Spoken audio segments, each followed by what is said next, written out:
How's it going, everybody, and welcome back to another edition of the Stupid Questions podcast. Today, we're going to be talking with Annette Thurmon.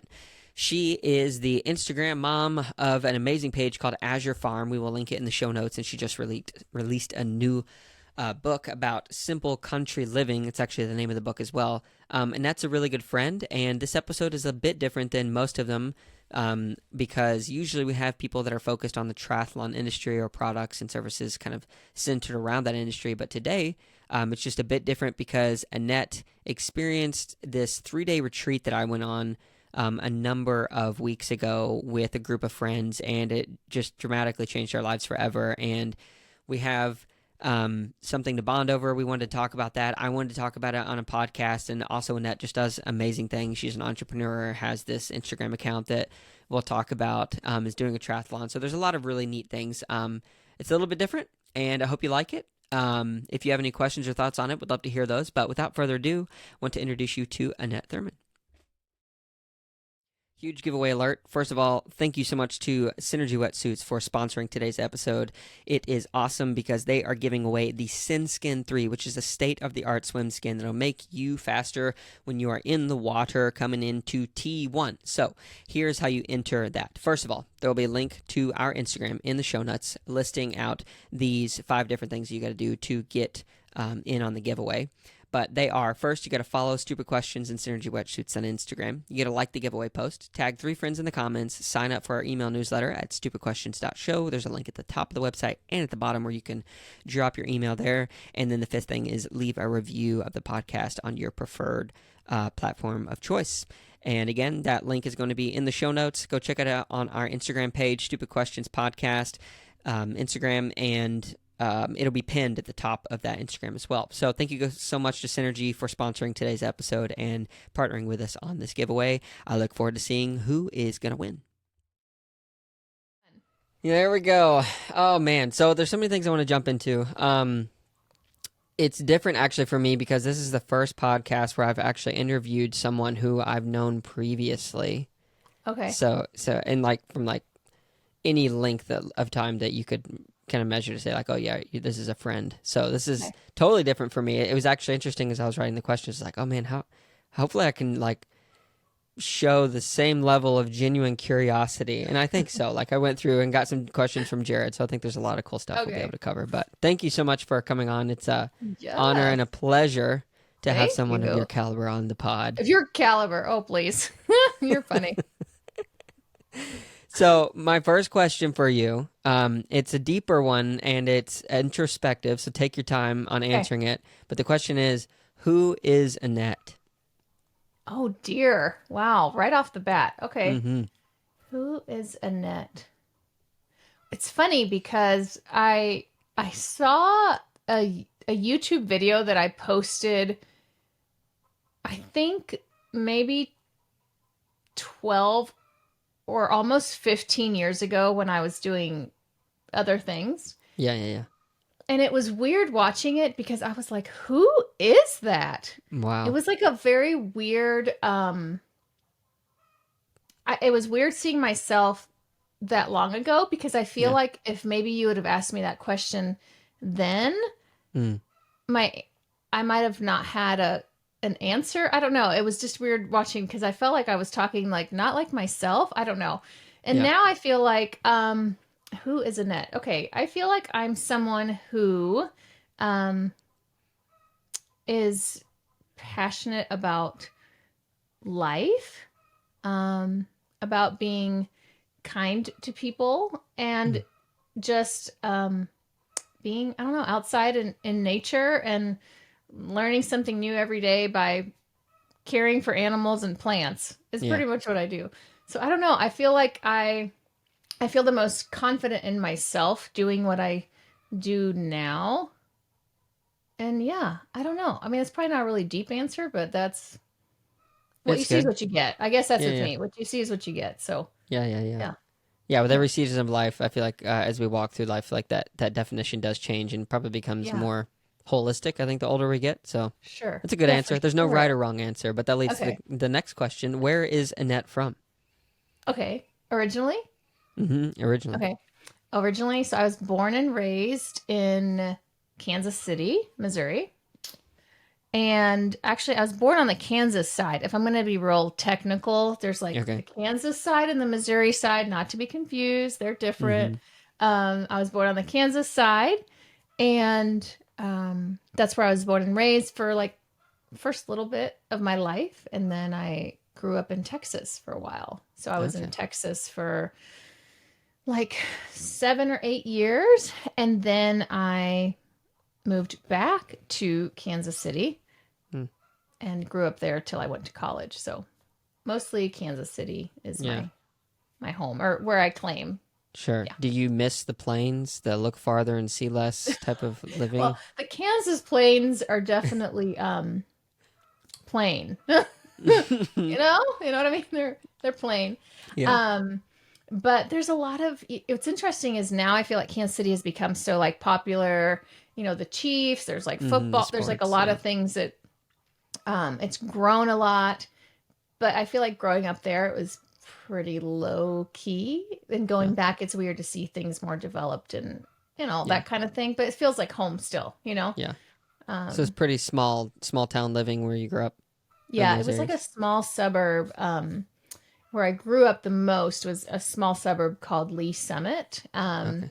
And I was there for however long, but it's developed now too. Like I think everyone's like creeping out. It's the same Mm-hmm. in I'm in outside of Atlanta now. It's Yeah. the same, like everyone's kind of spreading their wings outside of the Mm-hmm. city, and suburbs are getting, more and more populated, I guess. So, yeah. Yeah, it's interesting because so I never lived anywhere longer than I think like 4 or 5 years growing up Okay. until I was in college, and then I've been here now in this area for 10, 11 years in Collegeville, Tennessee, and it's been such a wild experience because when I first came here to get off the interstate to where the university is or where I would live, you'd have to take like this 2-lane road, totally Sure. covered by trees, like this tree tunnel, very pretty, and now it's like 6 lane, 7 lane wide all the way through, and I guess Yeah. that's just what happens. So it's like, oh yeah, time to get out of Yeah. Dodge a little bit.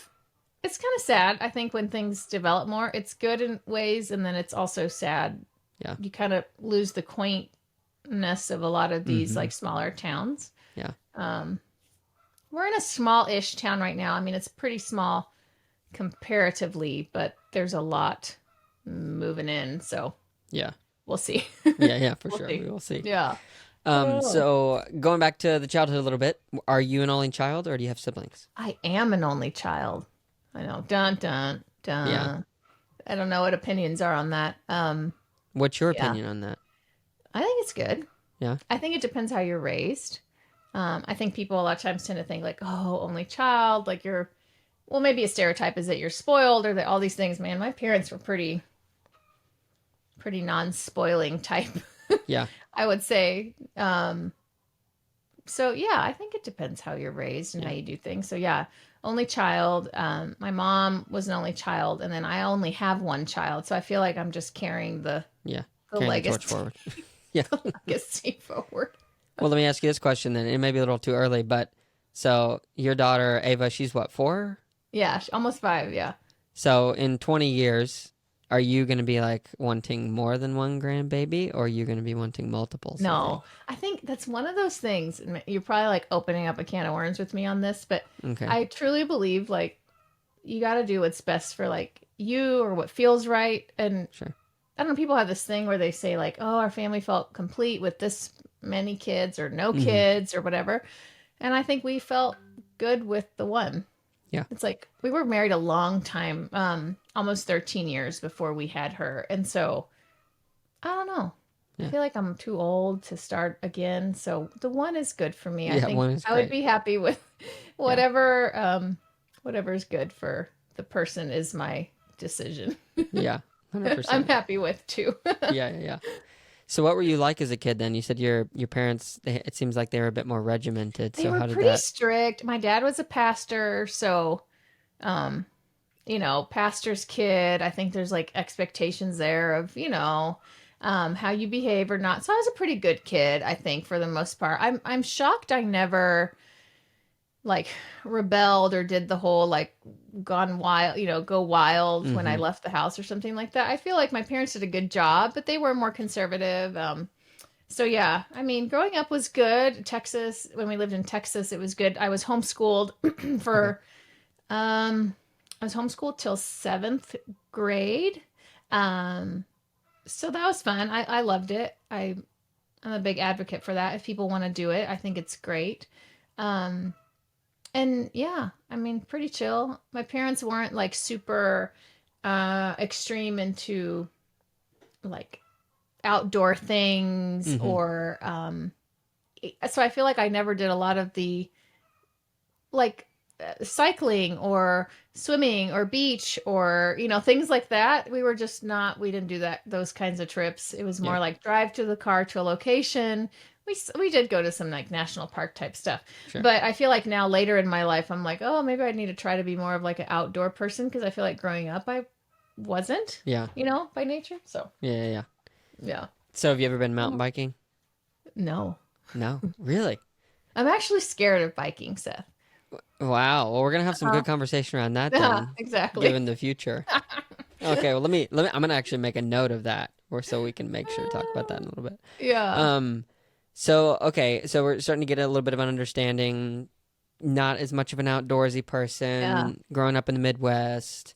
Yeah. Do you have any memories from childhood that like really stand out to you, good or bad?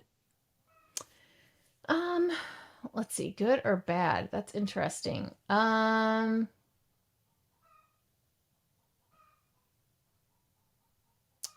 Good. I mean, I have a lot of fun memories growing up. So our church had a camp in the Lake of the Ozarks, Mm-hmm. and it's a beautiful area of Missouri, the Missouri side, and we would go there a couple times a year with the church, and it would be like summer camp, Mm-hmm. but with like your church friends. And that is always a fun memory for me of doing stuff like outdoors and just fun memories in general. We'd get those you get to ride like on the inner tubes on the lake, Yeah. or Yeah. did Yeah. you ever do like that banana boat thing? Oh, 100%. With I the like lived for five, those six thrills when I was people. young. Yeah, Mm-hmm. so we do like boys against girls, like who could stay on the Yeah, longest, yeah, and yeah. it'd be like flipped upside down. Now I think of it and I'm like, I don't even know how that's not like a terrible back injury waiting to happen, but Yeah, it would be totally a like flipped liability. upside down and everyone's still like holding on for Oh, dear so life and it's fun. like hitting the waves and Yeah, but man, those are good times. So I feel yeah. like growing up, those are like good memories that I can like Mm-hmm. remember Yeah. of doing stuff. Bad memories, I don't know. I tend to be the personality that doesn't focus on bad memories, I guess. Mm. So I don't know.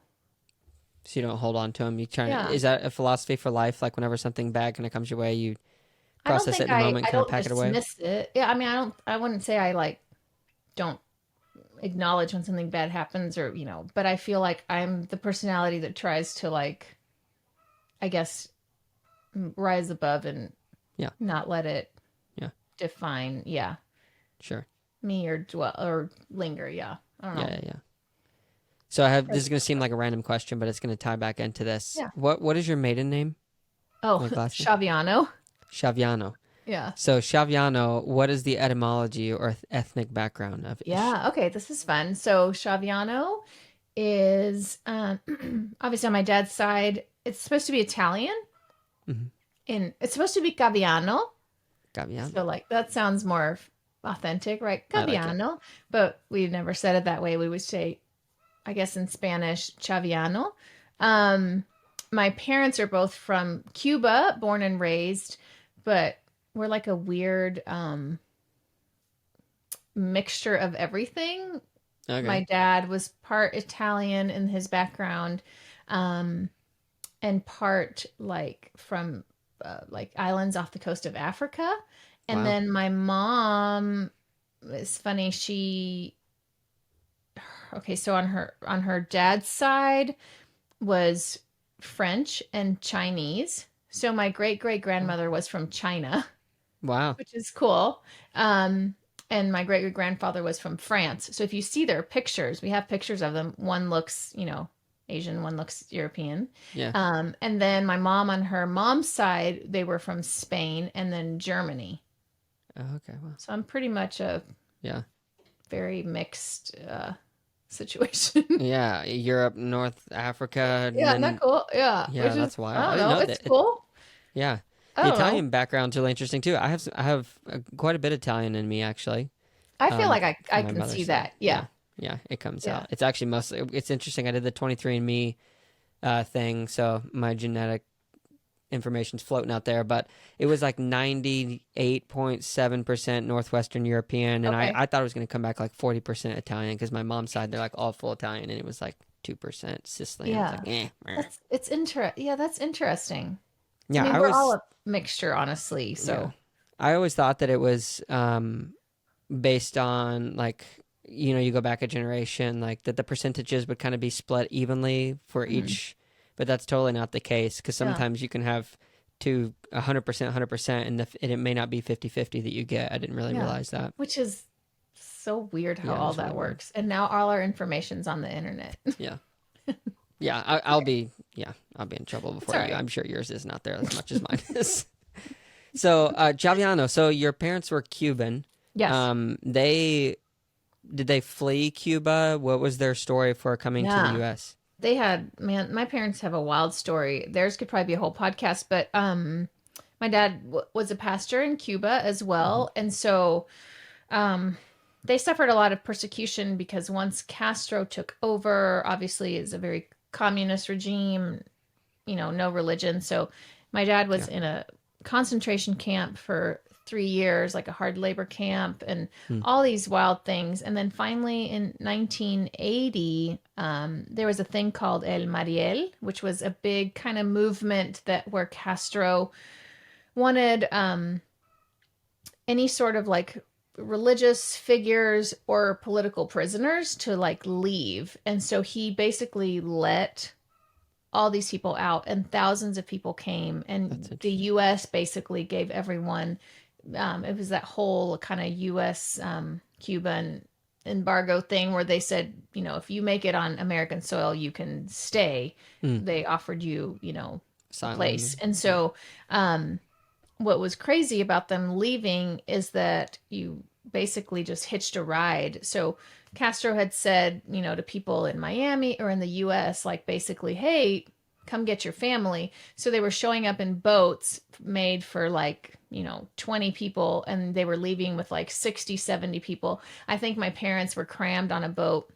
It was like 60 of them, and it was not made for that many people. You had Wow. people hanging off the sides and basically floating, 2, 3 days in the ocean. My parents' boat, they were 3 days in the ocean, and then finally the Coast Guard, came and found them and got them. But yeah, that's how they came. So it was kind of wild. And they literally came. So the day before, they had told my parents, hey, uh, you're leaving tomorrow. So it wasn't like they had no idea they were leaving, and it was no option to Hmm. stay. So they left with the clothes on their back and left everything Yeah. and to start over here. So it's really amazing. I mean, my parents' resilience. I think about, they were in their 30s when Hmm. this happened, um, and you're starting your whole life over. I mean, they Yeah. were obviously happy to come Sure. because the situation in Cuba was so bad. But I just think it's crazy to think that one day, someone comes to your door and just says, "Hey, you're You're leaving." leaving. Yeah, like 9 a.m. tomorrow. So yeah, that's how they came. So they came in 1980, and then it's weird to think they've lived here in the United States now longer than they Yeah. did in Cuba. Yeah. So yeah, it's crazy, but Do they ever talk like that they miss any of that life that they used to have it's pre-Castro? funny. So my grandma had lived with them at the time, and so when they told them to come to the United States, my grandma came as well, and my grandma always wanted to go back. She Hmm. always just missed Cuba, and although life was better here in a lot of ways, Sure. she always wanted to go back. But my parents, it's like once they left, they were like, we're We're done. American. Like to them, being an American is like a big deal, Hmm. um, because they felt so much oppression there, and that they felt so much freedom in the United States, and it's something that they were like, I don't want to go back. My dad went back twice because he had family, to visit family, and then my mom went back once, and I went with them that time. And that was a long time ago. I think it was in maybe 2000 or 2001 is the only time I've ever been. So you were in your 20s. Yeah. Yeah. So, How did that affect your view on your parents, or like kind of the perspective from growing up in the U.S. coming back? Because you yeah. heard all these stories, and then you got to put a place with the Yeah, I think memory. I appreciated them so much more because all they ever shared and, talked about was so real when you Mm. see it in person. Because they would always talk about like their food being rationed, and they had like this little book, and you'd go and every month you could only get like half a pound of beans or this much rice or, all these things. And I'm like, well, that's just, but literally that's how it was.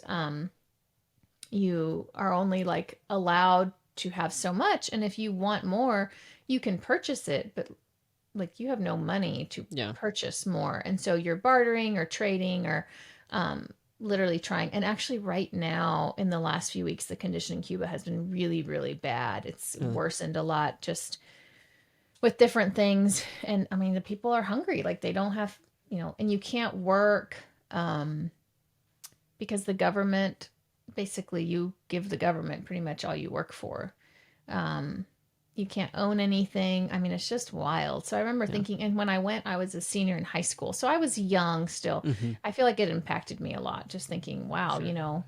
my parents had to be in this. And also so grateful that they, you know, had this life here and that I was born here. They didn't want to have kids in Cuba. And so they had me a little later in life because they were like, we don't want to have kids, Yeah. under these conditions. So, I mean, I'm grateful, but Yeah. it's pretty wild. Yeah. That is super wild. So 1980 is when they came over, and then you were Mm-hmm. born 83. 83. Okay. So old. Yeah. Mm-hmm. Yeah. I'm So like not vintage really. now.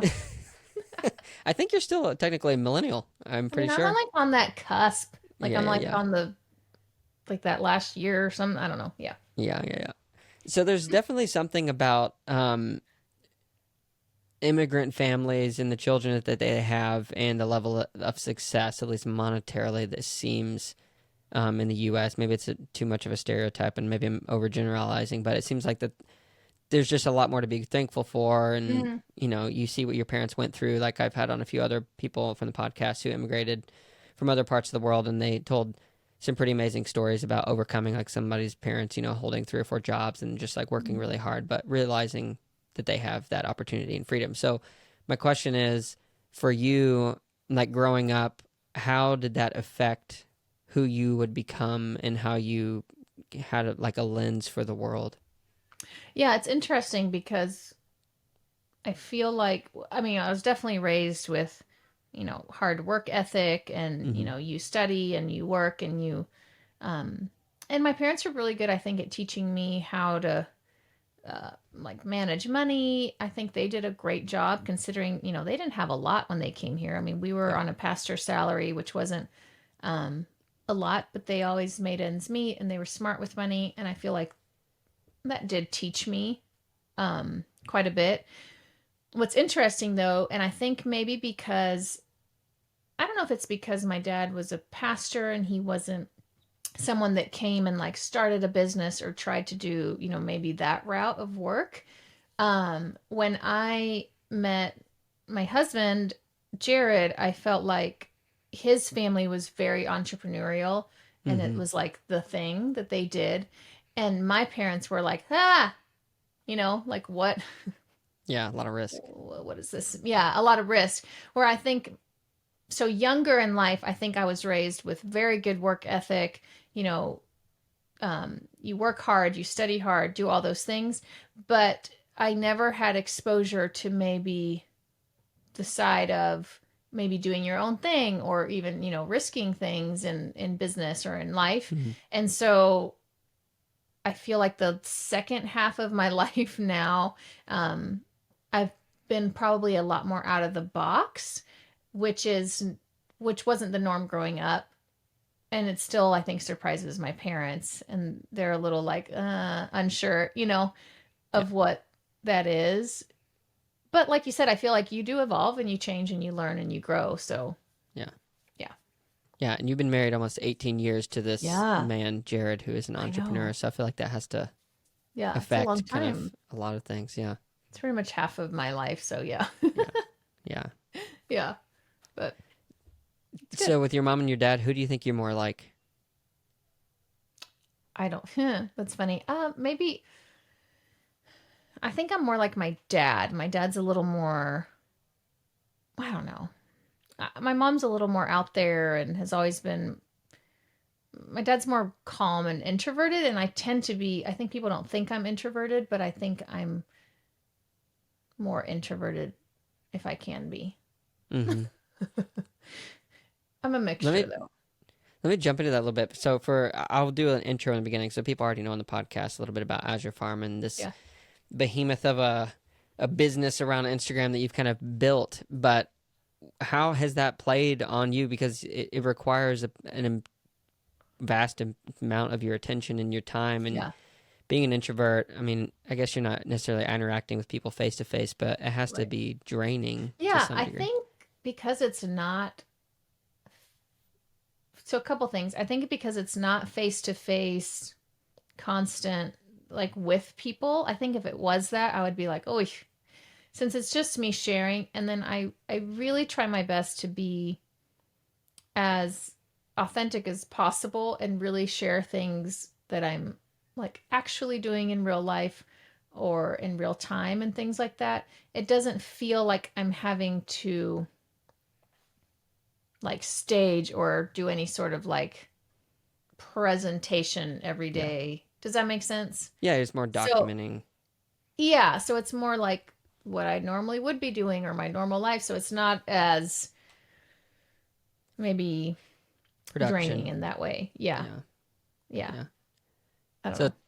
tell us, okay, so let's jump into the entrepreneur bubble thing here for a minute because you went to high school and then you're going to college Yeah. and then you meet Jared, you get married. Entrepreneurship starts to become like an option in your mind Sure. because you went to school to be a nurse Yes. and then you were a nurse for a while and you started, well, you were a model first and then you I don't started the dress business. Like, I tell don't me know. about this It timeline. all it's too many things. I've done too many things, Seth. I It's think a with beautiful thing. I love yeah. it. I am a big advocate in you don't have to do the same thing your whole life. I do think Yeah. we evolve and we change and at different stages in your life like you can rise to the occasion and if you're being called to do something different then great. That doesn't mean you can't do the same thing for your whole life. That's fine too. But yeah, so I started off with nursing. That was my degree. I've always loved it. I still love nursing. I just felt like in the last few years of my life and ever since having a child, I felt like that needed to Be gone. rest for a moment so I'd have Yeah. more time. Yeah. Um, so I did that for a while. And then while I was doing that, because with nursing, if someone's listening and not familiar, you have the option. You don't have to work 5 days a week. You can do Hmm. a lot of times 12-hour shifts in a hospital. So you can work 3 days a week, or if you cut back 2 days a week, 4 days, whatever. And so I felt like on my days off, I was like, oh, is there something else to do? Um, and at the time, my husband Jared was doing different ventures, different entrepreneurial things. And so I had always liked design. I'd always liked, um, I don't know, dresses and fashion and things like that. And so I started my wedding gown business back in, oh, I don't even know, Hmm. 2007, maybe? Something Right like in that. time for the So I was financial doing that crisis. simultaneously while I still worked at the hospital. I was designing wedding gowns, which was great. I mean, it was fun. I got to do a lot of things with that and had opportunities with that. Um, yeah. And so I did some modeling in between, like, seems like forever ago, but that was fun too because I got to meet a lot of people and that kind of crossed over into my wedding gown stuff. I kind of got to work with different groups of people. Hmm. Um, so yeah, in terms of a business, the wedding gown business was like the more, I guess, true business that I did selling things, Yeah. dresses. Yeah. And I did it for a long time. I did it for 10 years, I Yeah. guess. That's Yeah. a big piece of your life. Yeah. Yeah. So, yeah, it was good. And it was a big learning curve and understanding different things. It's a hard industry. I think anything in the fashion world is a hard industry just because it's Mm-hmm. so fast Cyclical. paced, so ever changing, you know? Um, you have to be like ahead of the curve before you even Yeah. know like what the curve is, or before you know what a trend is. So, Yeah. but it was fun. It was fun. And I'm glad I did it. I felt after all that process, we ended up moving out into kind of outside of Atlanta some. And then I felt like, okay, that chapter can close. I've done it. Mm-hmm. It was great. What am I going to do next? Yeah. Kind of Well, thing. let me ask another question about that, because so with modeling and then obviously the wedding dresses, these are industries that have a lot of focus on beauty, and some say beauty is in the eye of the beholder. But as you're creating these things, or you're a model and you're modeling, I don't know Mm-hmm. what it was, clothes, I'm Mm-hmm. assuming, in fashion. How did that affect you, as especially with creating the dresses? Like, you really think that this is a beautiful thing and you put it out there, and some people really liked it, some people maybe didn't. Mm-hmm. did that did that feel like, as people were commenting or critiquing your physical work, that they were commenting, critiquing you same way in the modeling? I know it's funny. So back when I was doing modeling for a little while, it was way before. Like now, I feel like the modeling industry is so different, and it's actually a lot more inclusive of like a lot of people and Yeah. different ways to look and and Hmm. everything, which I really actually appreciate because I do think as a whole, when you're modeling or wearing something, you're trying to inspire someone to want that thing, right? And back when I was doing it, it was definitely like you had to meet a certain criteria, do all these things. And Mm. so I think because I wasn't doing it as like my real job, it was a side thing. I never really took it personally when they were like, Yeah. "Oh, you really should lose 20 pounds." And I was like, Oh, they actually did that. "No." Oh yeah, and at that point I probably weighed 20 plus almost 30 pounds less than I do now. So that would make me almost like, I don't even know, like 50 pounds. I think I would be invisible. Wow. I was like, no, no, I'm not doing that. So Yeah. I feel like at that point in life, I chose like, I'm not going to do what you say. Well, then I won't get the jobs, which is fine. Yeah. That sort of thing. Yeah. But Yeah. with the wedding dresses, what I tried to do, my approach was to do more like custom dresses for specific people. And so um, that was fun because I felt like it was unique to that person. So there wasn't as much room, I guess, maybe for what I designed to be criticized. I don't know. Does that make sense? Because I was Yeah. doing it like with with that person in mind, and they were kind of picking part of it and doing all these things. And so yeah, but it was tough. I mean, it was just a tough industry because I mean, people would say no all the time, and if Mm. I went to like Fashion Week a couple times in New York with some of my dresses, and it's like that was wild because you hope someone likes them, and if they don't, yeah, you can't take it personally, but it's weird. Yeah, I think now looking back with that whole thing I said about watching a video of myself like 10, Mm-hmm. 15 years ago and I felt like I was different. I think it was a much more like insecure time in my life, but Mm. I didn't really, I guess, think that Yeah. when I was going through it. Interesting. So Yeah. this is what you said, 10 years ago, 11 Well, years, no more. more than that, Like 15, 20. yeah, like 15 years ago. Yeah, 12, 15 years ago. I Uh, wonder if, when you look back on your life in 15 years from now, if you'll think I what you'll know. think of Annette. I think Annette now is the best Yeah. version. Yeah. Yeah, I think I'd be okay with the now version. Yeah, sure. Yeah. Good. Yeah. So then let me ask you this, because you seem, and I would assume it's partly nurture, but your parents, from what they went through, it seems like they would have to kind of let things roll off their back to a degree, because if you got stressed over every little thing, I mean, the things that they must have seen or they went through, Yeah. your level for stress and tolerance increases. So yours seems to be relatively good. Like, you're a pretty chill person. I can say it not from just this podcast interview, but having interacted with you many times outside of it. But I have yet to understand what makes you angry. Oh, it's funny. I got angry last week. I don't know if I can Hmm. talk about it, Sure, but you I will can. say, I'll say this. someone someone basically questioned something regarding like my kid and my dad. And I was like, oh no. It's weird. It takes a lot to get me, I think the word actually angry. I feel like I normally don't feel that emotion. And I feel like I felt it last week and it was weird. It was so weird. But I think I don't like maybe like injustice, like when I know Mm-hmm. like someone's been wronged or Yeah, yeah. something that, that kind of thing, or if it involves like a child or an older person that doesn't have control, of those Mm-hmm. things. That's hard, I think. Yeah, And in the world, obviously, there is a lot of that. So, yeah. yeah, I do normally do okay in high stress situations. I feel like working in the hospital, that really solidified that for me. I was Sure. always on the like code blue team. So when someone was coding or doing all these things, and that was always like, okay, like I thrive in under pressure, I Yeah, think a lot of times. So it doesn't mean I like it, but yeah, for the most part, I do okay. yeah.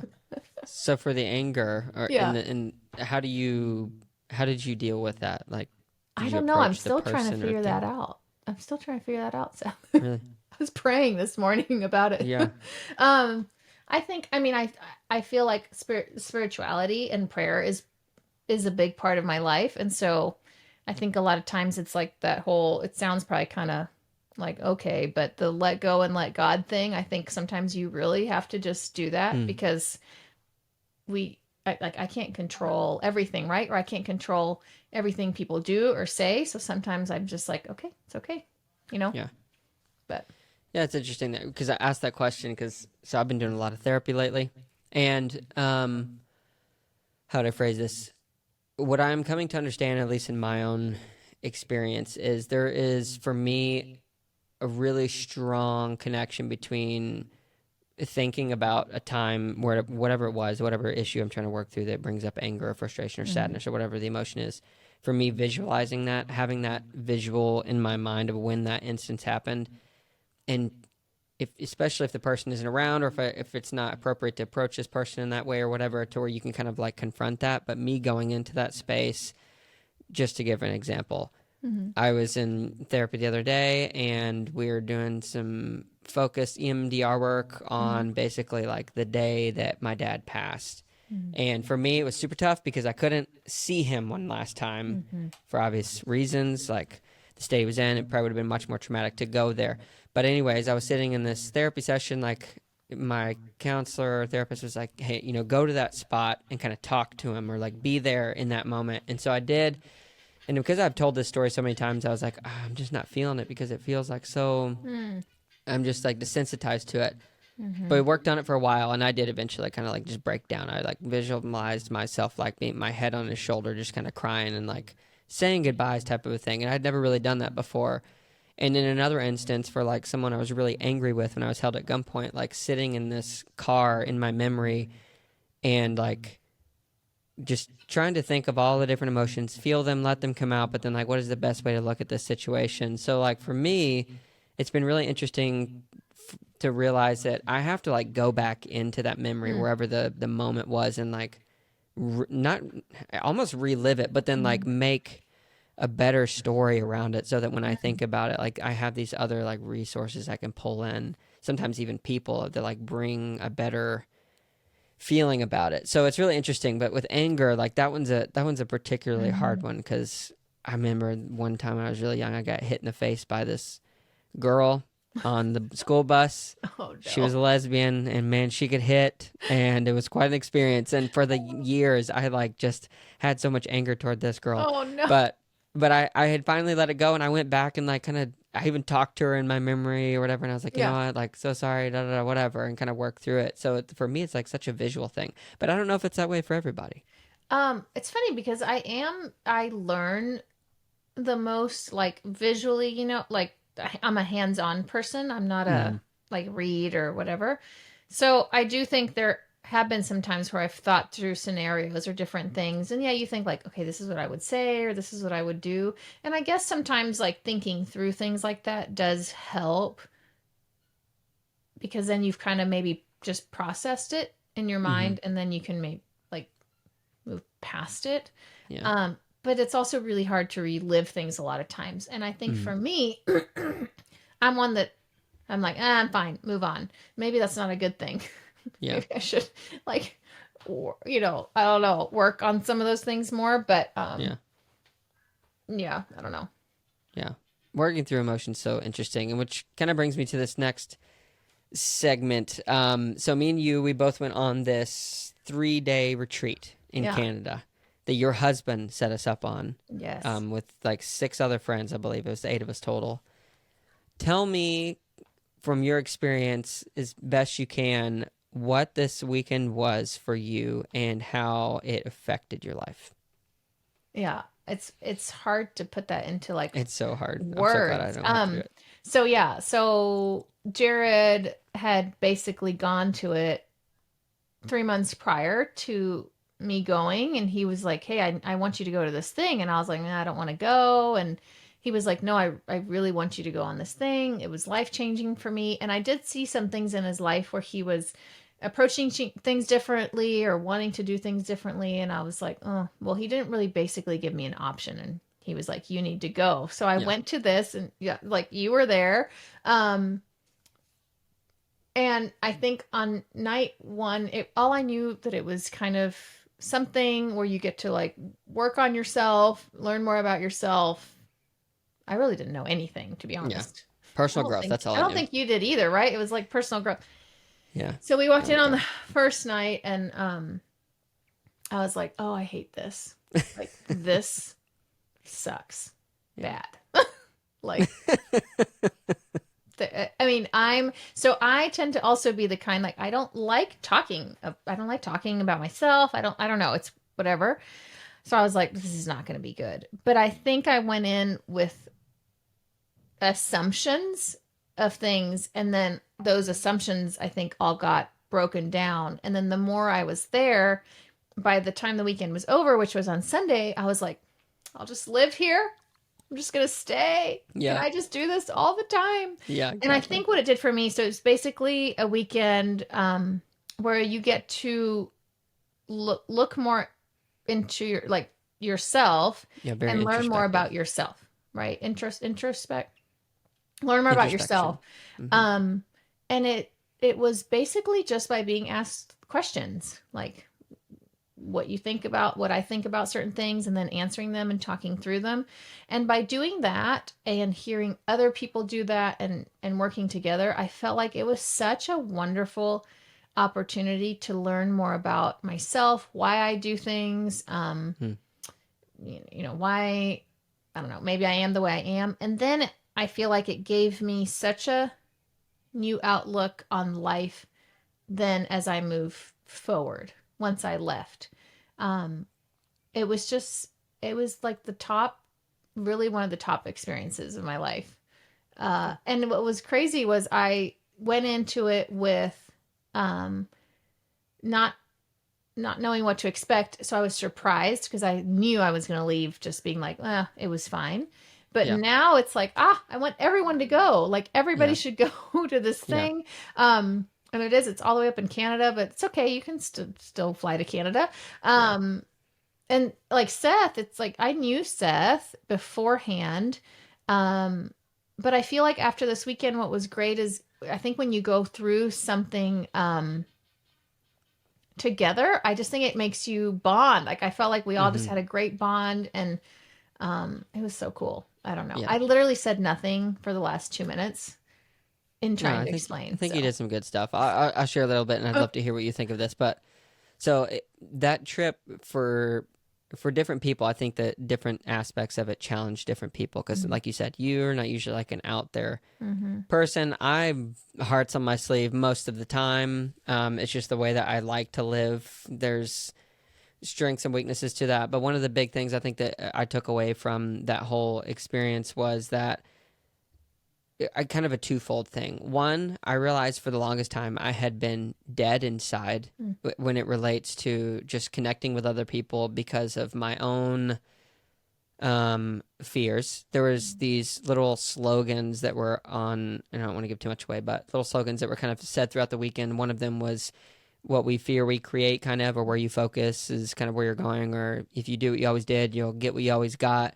And those really hit me home because a lot of the things that I like, the deepest, darkest parts of my fears, I realized that because I wasn't like talking about them to anyone, that they were starting to like manifest in a way that I would become more cold toward people because, oh, I don't want to even come within 9 yards of this fear or whatever. And so I wouldn't connect with people as much when people said really good things about me, or tried to affirm me, even if I didn't necessarily shove it off verbally, like internally, like I was like, whatever. And what I really realized is if I'm not able to be in a place where I can healthfully accept love from other people, then I'm not going to be able to truly give it to others. And that really hit home when I got back home and I started talking to my wife, because I realized, like, wow, because of that, I had been robbing her from so many opportunities. And the biggest thing that just like hit me between the eyes, I think, was there was this, what they call a process that they had put together, where you're basically writing out the good things, the bad things that you basically took on from your parents. And I think any of us can probably write a laundry list of all of the bad things, or the things that we always said, oh, when I have kids or when I'm an adult, I'm never going to do this. Yeah. But as far as the good things, for me, in my instance, just because of how my dad left me, I really threw the baby out with the bathwater, and like a lot of his musical talents, a lot of just like me looking similarly to him being athletic and that kind of stuff, I really threw out. But really making space to thank him in a way for a lot of those positive traits was like such a huge thing for me, because I'd never done that. And I think that was just like such a huge thing, which really spoke to me though outside of this, because our culture right now, I feel like we've went through this cycle of whatever person you name them, a famous individual, they've done a lot of really interesting or good things or successful achievements, but then they do one thing bad and then it's like, oh, cancel, like throw them out. But it's like there's so many of us, we're all humans and we have the mistakes that we make. And I realized like I got to quit writing people off immediately because if they do something I may not necessarily agree with. And it really wasn't a religious focus of this trip, but it was the most profoundly religious experience of my life. Yeah. So I think that too. It was like a completely it's a non-religious event. So God is not mentioned. It's not. And for me, it was the most spiritual experience. And I think it's because, like you said, like, it's almost like I saw people for who they are. And it was so moving to just really like feel love for people. And I think it did that for me. I think it was like I had this new thought of like, I want to just love people. I want people to know they're appreciated and loved. And sometimes, you go through life with emotions and all these things and you don't really, I don't know. It's hard to really care, I guess. And this made me realize like, I need to care more. I do care, but I need to like truly care. Yeah. And it was such a wonderful experience. Yeah. All around. Yeah. 100%. Yeah. What was the most challenging thing for you? I mean, I am the whole, just having to think about myself is not that, for whatever reason, has never been my thing. And it's crazy. It's like, you don't have to talk, you don't have to, but just even like myself, the writing down things or doing things, that was hard for me. So I told myself, and I think, one thing they kept saying is like, you have to show up, like basically show up for yourself. And so, and play hard. Like if you're going to be here, have birds. I live on a farm. So if you hear birds, that's the birds. Anyways, so I felt like I kept telling myself like, even if this is uncomfortable for you, you are all the way in Canada and you're not leaving this place because you're stuck here, So, my husband was like, you got to do this for you. So at that point I was like, okay, I'm going to show up for myself and I'm going to do this, even though I don't like it. And then by the end of the weekend, I loved it. Yeah. Was he coaching you? Did you text him while we were there? I didn't text him. No, he was ignoring me the whole time. I think he was just like, no, you do your thing. Like, oh, that's so funny. No, I didn't even talk to him, which was crazy. Yeah. So it was, it was cool. And I'm glad we got to experience it. And I'm glad, and like you said, I think people from all walks of life, any background, can benefit from taking some time Mm, to learn more about themselves and how yeah. to interact with other people. And I think for me, that was great. Yeah. It really garnered a lot of ability, I think, for people to grow in the self-awareness Mm-hmm. aspect of life, which for me, I would have considered myself relatively self-aware, but this really gave a new level to it. And for whatever reason, when I go on like bike rides now and I look out at the cows and the Mm. trees and stuff, I really take in, I feel like, beauty from a different level, or a different level of gratitude and appreciation, which for you, like, you're on the farm, Yeah. you're dealing with alpacas and geese and chickens and baby donkeys and all these other things. So how has it affected your kind of daily activities around the farm? I think it's definitely made me really try to make sure I'm being intentional. And like the whole concept of, yes, I do appreciate, those small little moments that I might not notice in nature, or like watch the bees more, or take time to like the smell of flowers thing. That's an Hmm. actual thing. Yeah, real. So I've just really tried to be more intentional with my um time and in the space I'm in. If I'm with someone, to give them that, space and time, because I think we're always just so go, go, go, and there's always the next thing. Just spending time outside. Last Saturday, I spent some time out there with the animals, literally just sitting there, like just watching them and hanging out. And it was Mm, so cool because it's the most peaceful to me is when I'm yeah. out there. Yeah. So I'm trying to make sure I'm really embracing that and Yeah. appreciate it more. So Yeah. another thing that really brings you peace and happiness is biking. So I have to tell a little bit of a story real quick, and yeah, and then we'll let you go No, with you're it. So fine. You're fine. your You're fine. sister-in-law, Yes. we were all over at your house, and she was like, "Hey, I want to do this half Ironman thing," and I was like, "No, well, maybe an Olympic to start out with." And long story short, you're going to be doing a triathlon relay with her, your cousin, is Yeah. that cousin-in-law? Yeah. And Cousin and yeah. I got yeah, so sucked in, you're going to be Seth. doing the biking. They're Somehow, going to be doing the running and the swimming. somehow, because I do think Seth is like a pro, and I feel like I'm a big fan. Everyone listen to this because it's a lot of triathlete community. They're going to be like, Seth. No, you are. Hey, I've from people that aren't in that world.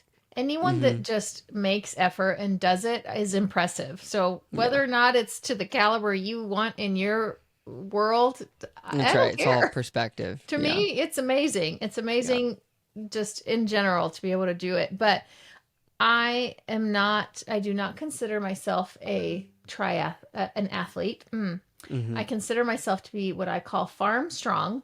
I can lift 40, 50 Team pound farm strong. bags of feed, no problem, or bales of hay. I can wrangle a goat if you need me to, but I wouldn't consider myself one who likes to subject themselves to long periods Suffering. of time of any sort. So Seth, my sister-in-law, was like, we should do something. She's been wanting to kind of do something different. And I was like, there's no way. And literally somehow in a period of 20 minutes, Seth had me convinced, oh no, you're gonna do this. My sister-in-law signed me up. I didn't really have a choice. It's like the same thing as this 3-day weekend. Apparently people just decide things for me, and then I later on I'm Just sign you grateful. up. But Something you take back control so of your life. yes. So I did my longest bike ride this morning. How did it go? How's it been Hold going? on, it was on a Peloton. For anyone listening, go ahead, make fun of me. I have yet to ride on an actual bike outdoors. It's gonna We got happen. to get her one, but we're getting It's there. gonna happen. Um, I did like 50 minutes, which I had not done yet, and I was okay. Let's go. I was okay. I thought I might die, but I was okay. Did you I'm actually, excited. like, you're sitting on the bike? Were you like, No, just like, it's a mental battle? What are you yeah, thinking? I felt like I could have gone longer. So I think I'll be okay You're because I gonna do do think great. I'm not like I'm not coming from like a sedentary lifestyle, so I'm hoping I can Yeah.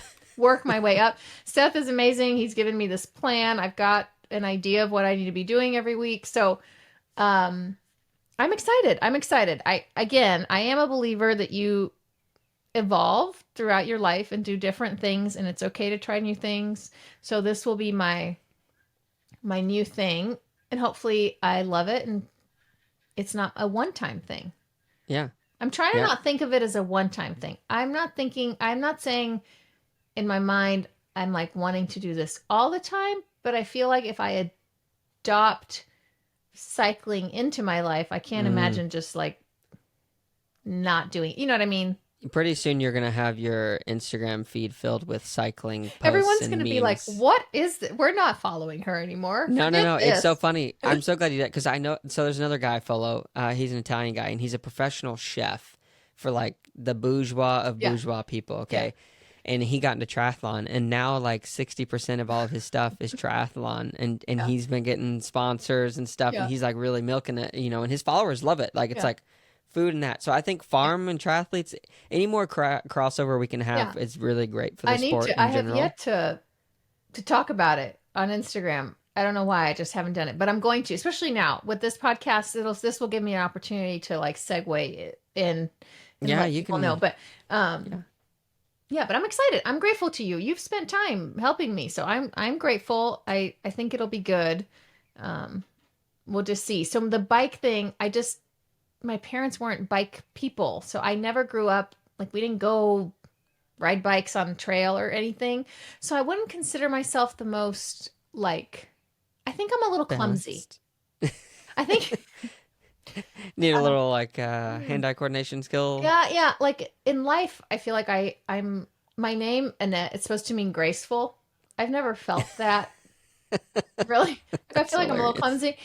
And so on a bike, I also felt like this was an opportunity to do one of those things that I wouldn't say it's overcoming a fear. I don't have a fear Hmm. of riding bikes. I have ridden bikes.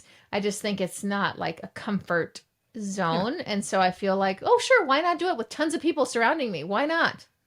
yeah. Why not? Get comfortable in the uncomfortable. Yeah. That's a good phrase to live by, Yeah. really. So I'm trying. I'm trying. Yeah. New me, It 2024. yeah. If you would have saw me the first time, I think we'd be right in a similar area. I knew Okay. nothing about anything, and we're all get on that journey together. And yeah, so it'll be this one. It's interesting. A lot of people that do these triathlons, especially the longer ones, like Olympics and longer, they'll get halfway through it and they'll be like, why am I doing this? And then they'll finish and be like, this is great. Or at the end, they're like, I'm never doing that again. And then 20 minutes later, you're signing up for your next Yeah. race. I think it's this thing I feel so I love doing ice baths. Oh, And yeah. when I'm doing ice baths, I'm like trying to not say bad words, like Yeah. why? Like why do I subject myself to this Yeah. torture?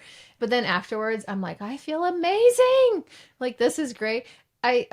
Hopefully it's that sort of thing. Or they It say like is. when you had a kid, I was like, why, why did I do that? And then after I had a kid, I'm like, oh, it wasn't too bad. It was fine. Yeah. But Yeah. you Gotcha. forget kind of, I think, because you're running Yeah. on a Yeah. Yeah. high. So we'll see. Hopefully come June, I have 3 months. I know I have a little over 3 months. And you're doing Yeah. it too. But Oh, the, yeah. the I'm so Steph is excited actually doing it. So to see you and Jared and Brittany and Hannah yeah, and everybody there is going to be such a fun yeah. experience for I'm me. more excited to cheer you on. Oh, no, no, no, But no, no. anyways, yeah. Yeah. You'll Well, finish actually way before us, I'm sure. So let's see. Yeah, anyways, we'll figure it you out. might, but yeah, I want to come back out there and like see Like Hannah's 10 doing the hours run. later as I finish my bike route. No, it won't be. Trust me, you'll be passing people up. Yeah. It's a Well, big it's that's what's great about triathlons is we're all doing it together. There's people from every color of the yeah. rainbow and speed, Yeah. everything. It's just yeah. Yeah. I'm Well, excited. I know you got to go soon, and there's so many more questions I did want to ask, but I want to ask about this because it's super relevant. You have a book that just launched today, Yeah. and it is called I cannot remember something country living, my country living, Simple country simple living. country Yeah. living. So tell me about that book and yeah, it. Yeah. Okay. Um, yeah, so I was approached like a year and a half ago about writing a book, and I feel like it's one of those weird things like when someone tells you, "Oh, write a book," and I'm like, "Well, do I have something to say?" But I feel like in this aspect because I live on a farm now and I do so many things outdoors and my life is so infused by all of that, it was really exciting to write a book to just inspire people to do similar.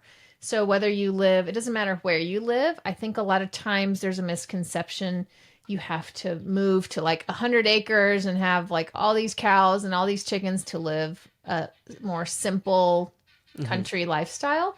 And really, I think it's a state of mind. And the thought is to just live more intentional, like try to be more self-sufficient, live more in line with the seasons, that sort of thing. And so the book just kind of infuses a lot of those things and concepts and ways you can apply it in your home and in your family. And it's got gardening advice and recipes and lots of just tidbits of knowledge I think we've learned over the years. And yeah, I'm excited. I'm excited because it's weird. Again, it's weird for me to talk about myself, but I feel like this book is something I'm very proud of. And I think it can benefit a lot of people. So yeah, it's out today, wherever you get books. Yeah. Yeah. Literally anywhere. So we Yeah. can just Google it and it'll be up there. Yeah.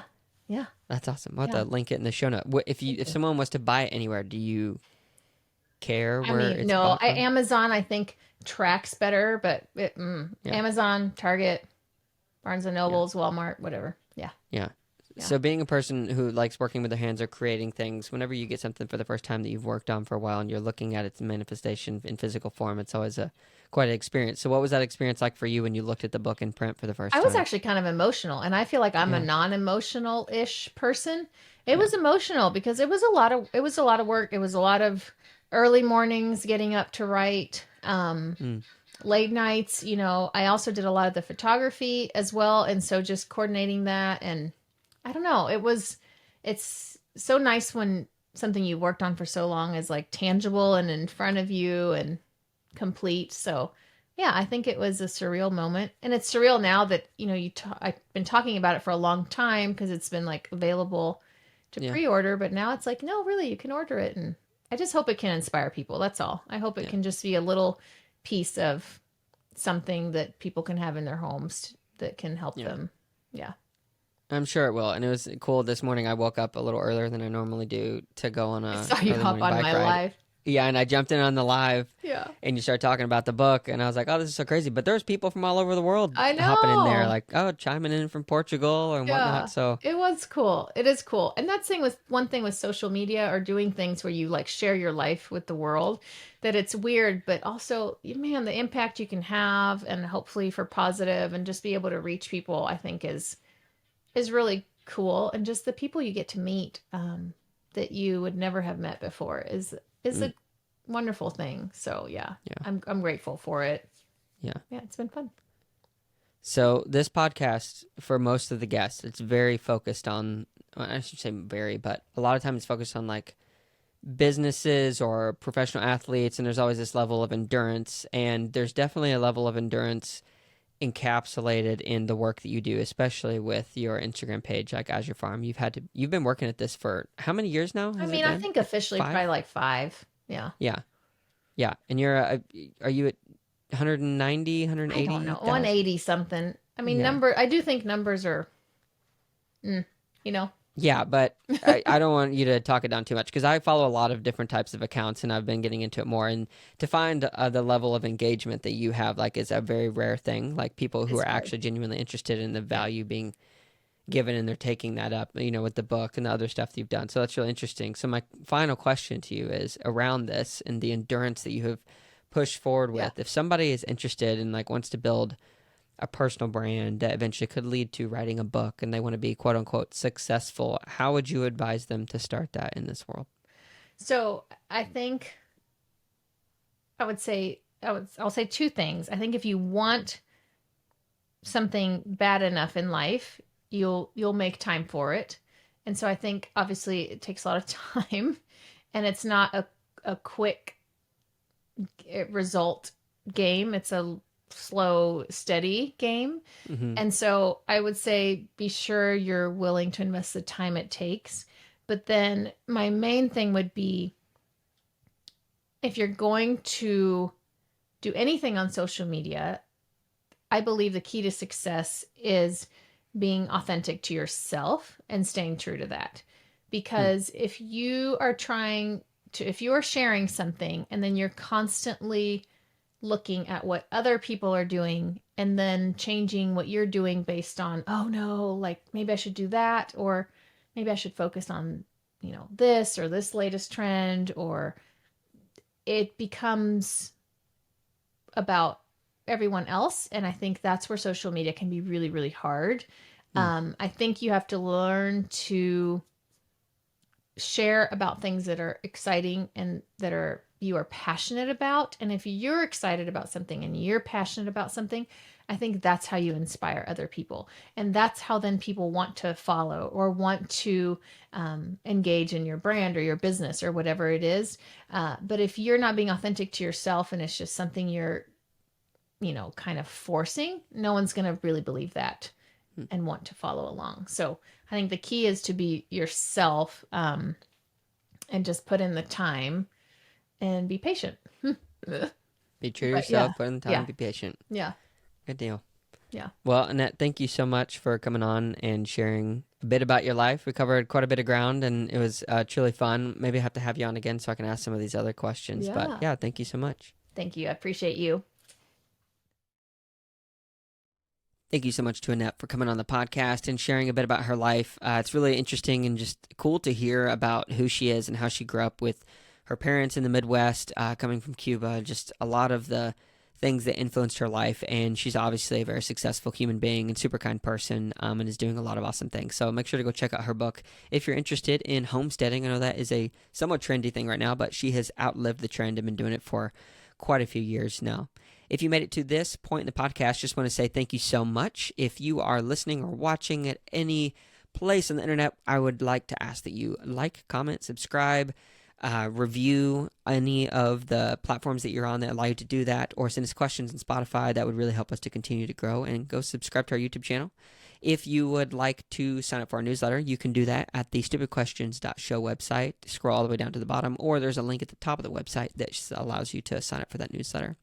And the last thing that I just want to leave you guys with is a little bit of the wordage, or a quote from Annette, rather, where she said, "Be true to yourself, be patient, and put in the work." I think that's a great philosophy for life. We will catch you guys in the next one.